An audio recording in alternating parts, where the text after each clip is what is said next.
Why the US chip ban will ruin the world. Mankind has, for the large part, moved away from conventional warfare and conflicts. Today, states confront each other on the economic and technological front. Their armors and strategies focus on limiting the growth and potential of the other. It's like the Cold War space race, but with every state and on multiple scales. In these times of hybrid warfare and technological rivalries, the US and China confrontation can also be heated up. We're immersed in tech, and any disruption in the tech supply chain affects us directly. From the smartphones in our pockets to the laptops on our desks and the cars we drive. Technology is all around us, and it's only getting more advanced. But what happens when one of the biggest technology-producing nations in the world is banned from producing and trading certain products? This is exactly what happened with the US chip ban, and it's a topic that we just can't ignore. The US chip ban prohibits US companies from doing business with a number of Chinese technology firms, including Huawei, ZTE, and SMIC. This ban is no small thing, as these companies are major players in the global technology industry, and the impact of this ban will be felt far and wide, affecting not just the targeted companies, but also their partners, suppliers, and customers around the world. US-China rivalry. By chips, we mean the semiconductor chips used by nearly all big and small tech companies around the world. However, only a few countries have the manufacturing edge. Despite being one of the biggest producers of smartphones, China did not have the technology to build the chips on its own. It imports 85% of the microchips from other countries including US, Japan, South Korea, and Taiwan. Huawei had the biggest chip design unit in the world. However, it could not manufacture them. Smelling this weakness, just when China was going to surpass all others in introducing 5G technology, US imposed a chip ban on the country, thereby crippling its plans to build advanced tech products. I know you're thinking about the elephant in the room, the relationship between the US and China. Tensions are already high due to a range of issues, including trade, human rights, and technology.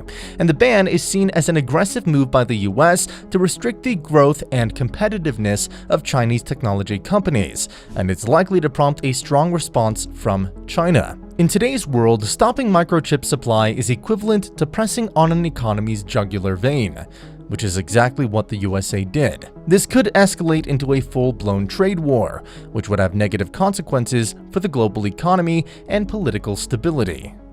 Flashbacks to the Cold War. But why would the US do it? National security concerns. In October of last year, the US introduced sweeping measures aimed at limiting the scale of advanced semiconductors and chip-making equipment to China. The Biden administration stated that these measures are intended to prevent the Chinese military from accessing and developing advanced technologies. The US government has justified the ban by citing national security concerns, claiming that the targeted Chinese technology companies have close ties to the Chinese government and military, and their technology could be used for espionage or other malicious purposes. However, China has challenged these restrictions at the World Trade Organization, claiming that they threaten the stability of the global supply chain.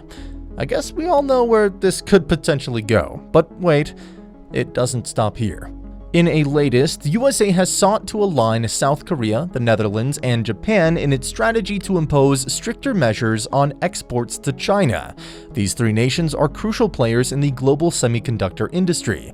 South Korea is home to Samsung Electronics Co. and SK Hynix Incorporated, two of the world's leading memory chip makers. The Netherlands is home to the ASML Holding NV, the maker of the world's most advanced chip lithography systems. And Japan provides essential machinery and materials for chip fabrication. These aggressive measures by the USA can cause major disruptions in the tech industry, eventually hurting the whole world.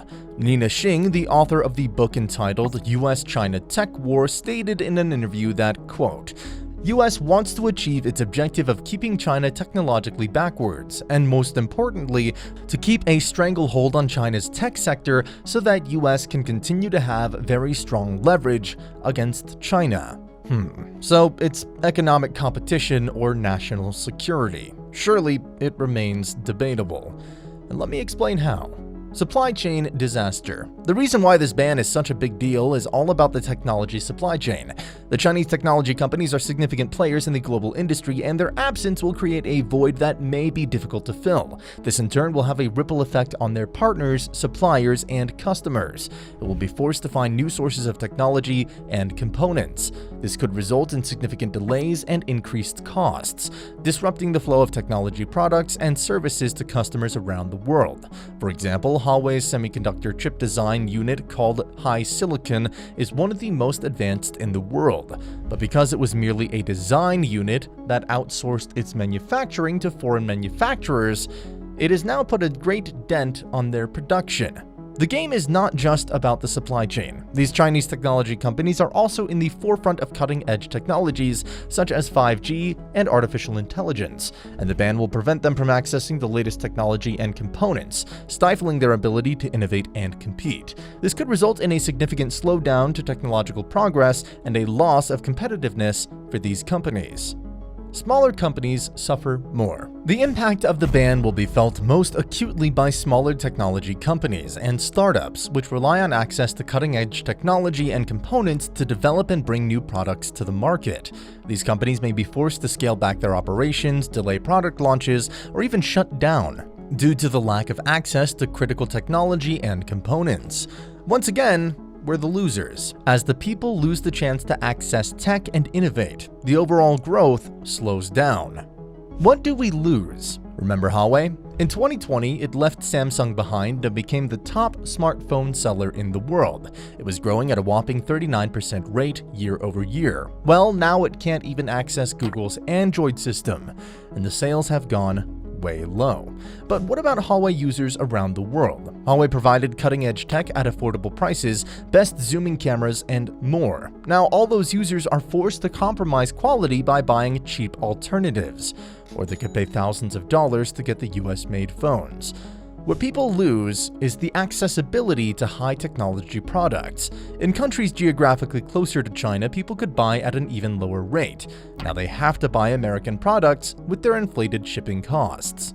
Loss of jobs. The impact of the ban on the global technology industry could also lead to a significant loss of jobs and investment, as technology companies and their partners are forced to cut costs and reduce their operations in response to the disruption caused by the ban.